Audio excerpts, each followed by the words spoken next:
جنگل میں کوا رہتا تھا جو اپنی زندگی میں بہت زیادہ مطمئن اور خوش تھا، لیکن ایک دن اس نے ہنس کو دیکھ لیا۔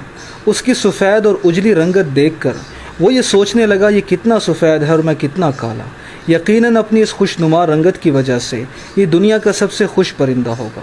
اس نے اپنے خیالات سے ہنس کو آگاہ کیا تو ہنس یہ کہنے لگا کہ پہلے میں یہی سمجھتا تھا کہ میں سب سے خوشنما و خوبصورت پرندہ ہوں، اس لیے میں سب سے خوش پرندہ تھا، لیکن ایک دن میں نے طوطے کو دیکھ لیا۔ اس کے پاس دو الگ الگ اور مختلف رنگ تھے، جس کی وجہ سے اب میں سوچتا ہوں کہ وہی دنیا کا سب سے خوش پرندہ ہوگا۔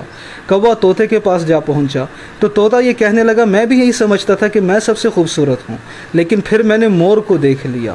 مور کے پاس تو کئی سارے رنگ تھے، جبکہ میرے پاس تو صرف دو رنگ، اس لیے اب میں سمجھتا ہوں کہ مور سب سے زیادہ خوبصورت اور خوش پرندہ ہے۔ کوا مور سے ملنے کے لیے چڑیا گھر جا پہنچا۔ وہاں لوگوں کی ایک بڑی بھیڑ مور کو دیکھنے آئی ہوئی تھی۔ جب سب لوگ چلے گئے تو کوا مور سے مخاطب ہو کر بولا کہ بھائی مور، تم کتنے خوبصورت ہو، یقیناً تم ہی دنیا کے سب سے خوبصورت اور خوش نصیب پرندے ہو۔ مور یہ کہنے لگا میں بھی یہی سمجھتا تھا، لیکن اپنی خوبصورتی کی وجہ سے میں یہاں چڑیا گھر میں قید ہوں۔